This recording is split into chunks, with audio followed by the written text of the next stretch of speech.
الحمد للہ الذی خلق الانس والجان والصلاة والسلام علی النبی صاحب الامن والامان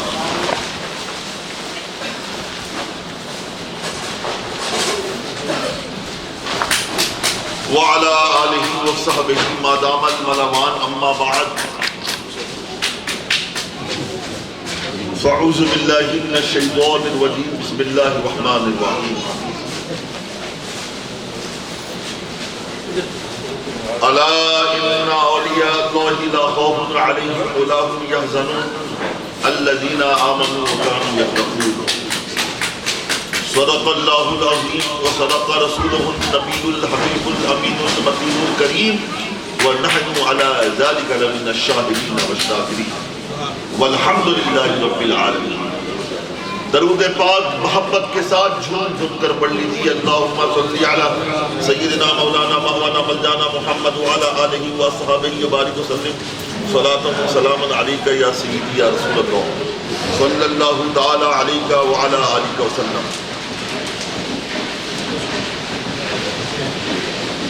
حضرات سامعین، آج ہم اور آپ مولائے کائنات رضی اللہ تعالی عنہ کی یاد میں جمع ہوئے۔ چند منٹوں میں سوال ہی نہیں پیدا ہوتا کہ باب العلم مولائے کائنات کی شان اقدس میں بیان کیا جا سکے۔ یہ محاورہ بالکل صادق آتا ہے، یہ ایسے ہی ہے جیسے جناب علی آفتاب کے سامنے چراغ دکھانا، یا یہ ہے کہ سمندر کوزے میں مرنا۔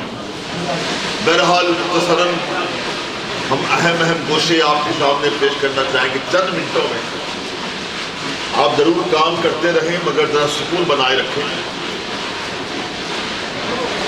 اللہم صلی علی سیدنا مولانا مولانا ملجانا محمد وعلی آلہ وصحبہ وبارک وسلم صلاۃ و سلام علیک یا سیدی یا رسول اللہ صلی اللہ تعالی علیہ وعلی آلہ وسلم۔ ارشاد باری تعالیٰ ہے الا ان اولیاء اللہ لا خوف علیہم ولا هم یحزنون۔ خبردار ہو جاؤ، آگاہ ہو جاؤ، بلا شبہ اللہ کے ولیوں کو نہ کوئی خوف ہوتا ہے مستقبل کا، نہ کوئی ماضی کا غم ہوتا ہے۔ اولیاء اللہ وہ ہیں آمنو، اولیاء اللہ وہ ہیں جو مومن ہیں، مومن کامل ہیں اور روز و تقویٰ کے شہسوار ہیں۔ مولائے کائنات دراصل ولایت کی ابتدا بھی ہیں اور ولایت کی انتہا بھی ہیں۔ آپ ولایت کے مبدا بھی ہیں، ولایت کے منتہا بھی ہیں، آپ ولایت کی بگننگ بھی ہیں، آپ ولایت کے اینڈ بھی ہیں۔ محترم دوستو، قرآن مقدس میں رب کائنات ولیوں کی دو اہم پہچانیں بتائی۔ الذین آمنوا وکانوا یتقون۔ ایک پہچان تو یہ ہو گئی کہ جو ولی ہوگا ایمان والا ہوگا، جو ولی ہوگا وہ مومن کامل ہوگا، جو ولی ہوگا وہ مومن کامل ہوگا، اور مومن کامل ہونے کے ساتھ ساتھ تقویٰ شعار بھی ہوگا، زہد و ورع کا شہسوار بھی ہوگا، متقی و پرہیزگار بھی ہوگا۔ ذرا دیکھیں میرے مولائے کائنات کے ایمان کا معاملہ کیا ہے۔ محترم معلوم ہے مولائے کائنات کے بچپنے کا عالم ہے۔ اپنی والدہ محترمہ حضرت فاطمہ بنت اسد کی بارگاہ میں ایک سوال کر رہے ہیں، امی جان ایک سوال کی اجازت چاہتا ہوں۔ امی نے کہا بولو کیا سوال ہے بیٹا؟ امی جان نے بتائیے جب میں آپ کے پیٹ کے اندر تھا، آپ کی شکم پاک میں تھا، کیا اس زمانے میں آپ کچھ کھانا جاتی تھی؟ کبھی آپ نے بتوں کو سجدہ بھی کیا؟ آپ کی والدہ حضرت فاطمہ بنت اسد رضی اللہ تعالی عنہ تو میرے آقا صلی اللہ علیہ وسلم کی بڑی پیاری چچی ہے، فرماتی ہے ہاں بیٹا کئی بار ایسا ہوا جب میرے پیٹ میں تھے، میں بت خانہ گئی، بتوں کو سجدہ کرنا میں نے چاہا، پتہ نہیں بیٹا معاملہ کیا ہے، جب بھی ان ایام میں بت خانہ جاتی اور بتوں کے سامنے اپنے سر کو جھکانا چاہتی، جب عیسائی کرنا چاہتی، میرے پیٹ میں ایسا درد محسوس ہوتا، میں کرا کے رہ جاتی، اور جب عیسائی کر نہیں پاتی، سجدہ ریزی کر نہیں پاتی، سر کو جھکا نہیں پاتی، میرے مولا فرماتے ہیں مولا کائنات، امی جان آپ کو معلوم ہے وہ درد کیوں اٹھتا تھا، وہ ٹیس کیوں اٹھتی تھی، وہ تکلیف کیوں ہوتی تھی؟ ماں نے کہا بیٹا مجھے نہیں معلوم ہے، امی جان میں بتاتا ہوں، جب ان ایام میں آپ بتوں کے سامنے سر جھکانا چاہتی، سجدہ کرنا چاہتی، تو میں ایسے وقت میں آپ کے پیٹ کے اندر لمبے لیٹ جایا کرتا تھا تاکہ آپ نہ جھک سکیں نہ بتوں کے سامنے سجدہ کر سکیں۔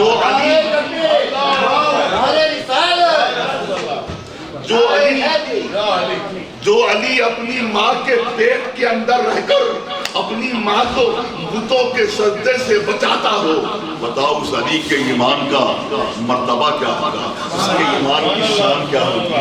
جو مولا علی اپنی ماں کے پیٹ کے اندر رہ کر ماں کو شرک میں مبتلا ہونے نہیں دیا، اس سے بڑھ کر مومن کامل کون ہوگا؟ اور رہی بات قرآن مقدس نے ولی کی دو پہچان بتائی نا، الذین آمنوا وکانوا یتقون، ولی وہ ہوتا ہے جو ایماندار ہوتا ہے اور تقوی شعار ہوتا ہے، یہ تو ایمان کی بات ہوگی۔ اب ذرا آؤ میرے مولا کی تقوی کا عالم بھی دیکھو، زہد و ورع کا عالم بھی دیکھو۔ آپ کو معلوم ہے ابھی آپ بالکل نوخیز ہیں، شیر خوار ہیں، آپ کی چچی آپ سرکار نبی پاک صلی اللہ علیہ وسلم کی بارگاہ میں آپ کی والدہ لے کے آتی ہیں سرکار کی بارگاہ میں اور عرض کرتی ہیں یا رسول اللہ صلی اللہ علیہ وسلم آپ نے فرمایا ہے جمعے کی رات میں بچے کا جاگنا اچھا ہوتا ہے، مگر حضور والا سرکار والا تبار میرا بیٹا علی جمعے کی رات میں سو جاتا ہے اور راتوں میں جاگتا رہتا ہے، جمعرات کو جاگتا ہے، بدھ کو جاگتا ہے، مگر جمعے کی رات آتی ہے تو سو جاتا ہے۔ جبکہ آپ نے فرمایا بچوں کا جمعے کی رات میں جاگنا بہتر ہے، مگر میرا بچہ سو جاتا ہوں، جو میں کروں تو کیا کروں؟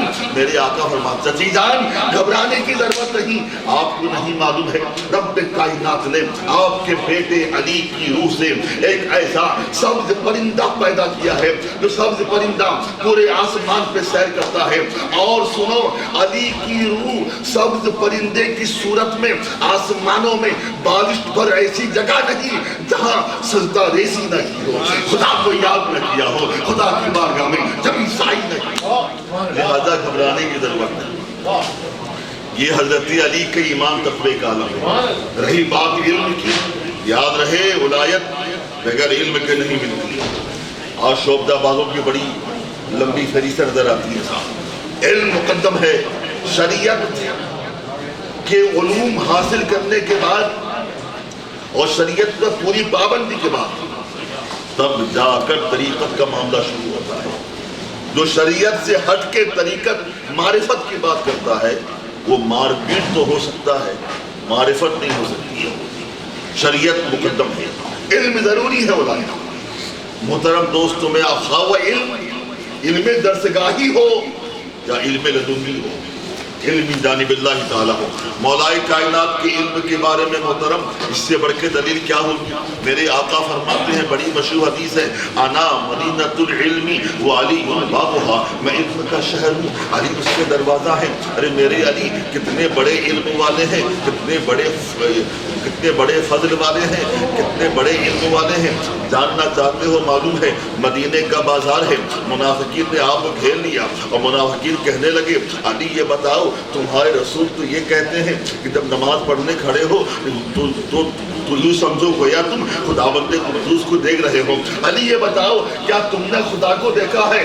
حل رأیت ربک، کیا تم نے اپنے رب کو دیکھا ہے؟ میرے مولا جواب دیتے ہیں، حضرت علی فرماتے ہیں ارے سنو تو خدا کو دیکھنے کی بات کرتے ہو، قسم خدا کی میں اس وقت تک دوسرا سجدہ نہیں کرتا جب تک میں اپنے خدا کا دیدار نہیں کر لیتا، خدا کا دیدار کرتا ہوں پھر میں سجدہ ثانی کیا۔ اور حضرت علی کی علمی کی بات ہے، وہ بڑا پیارا واقعہ میں آپ کو سنا دوں۔ حضرت فاروق اعظم کا وصال ہو جاتا ہے، جنازہ پڑھنے کے بعد تدفین عمل میں آتی ہے، سرکار یار غار مصطفیٰ کے بازو نے آپ کو مدفون کر دیا جاتا ہے۔ سارے صحابہ چلے گئے، حضرت علی تشریف فرما ہے قبر عمر کے قریب. کسی صحابی نے کہا علی اب تو چلو، تدفین بھی عمل میں آ گئی. کہا نہیں میں نہیں جانے والا، آج میں یہاں بیٹھوں گا اور دیکھوں گا منکر نکیر کیسے آتے ہیں، کیا سوال کرتے ہیں، عمر کیا جواب دیتے ہیں. محترم قبر میں کیا ہو رہا ہے ہم آپ دیکھ سکتے ہیں. یہ باب العلم کی آنکھیں، یہ باب العلم کی نظریں ہیں.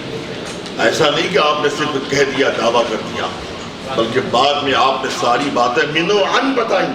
مولا کائنات نے بتایا اپنے دوستوں کو، صحابہ کرام کو معلوم ہے تم سب چلے گئے جناب عمر کی تدفین کے بعد میں وہاں پہ بیٹھا رہا. میں نے کیا دیکھا، تھوڑی دیر کے بعد میں ان لوگوں کے جانے کے بعد میں منکر نکیر ڈراؤنی شکل میں آئے، بڑی بڑی مونچھیں، بڑی بڑی زلفیں، بڑی بڑی آنکھیں، بڑی بھیانک شکل میں منکر نکیر آئے اور جناب عمر کو بیدار کیا اور سوال کیا من رب، میرا رب کون ہے. عمر نے فوراً جواب دے دیا ربی اللہ. دوسرا سوال کیا منکر نکیر نے ماں دین، تیرا دین کیا ہے. جناب عمر نے فوراً جواب دیا دین میرا اسلام، میرا دین اسلام ہے. پھر منکر نکیر تیسرا سوال کیا ما کنت تقول فی حق ھذا رجل. انہوں نے فوراً جواب دیا ھذا رسول ہونا ماوانا مل جانا.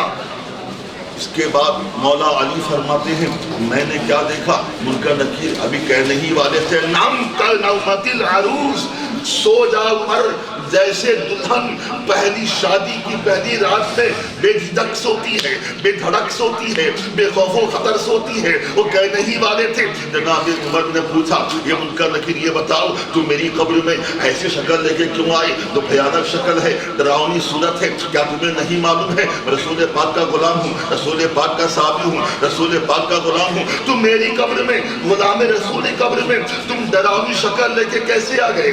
منکر نکیر جواب دیتے عمر یہ طریقہ یہی ہے، ہم اسی شکل میں جاتے ہیں.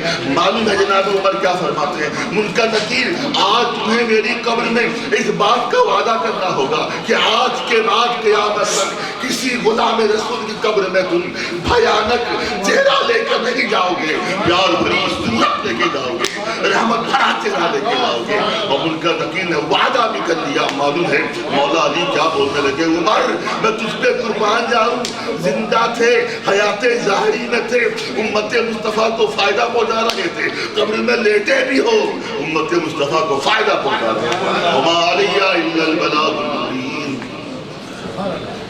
وقت نہیں ہے انشاءاللہ کسی اور موقع سے. ہاں آپ تشریف لائیں، آگے آگے آ جائیں.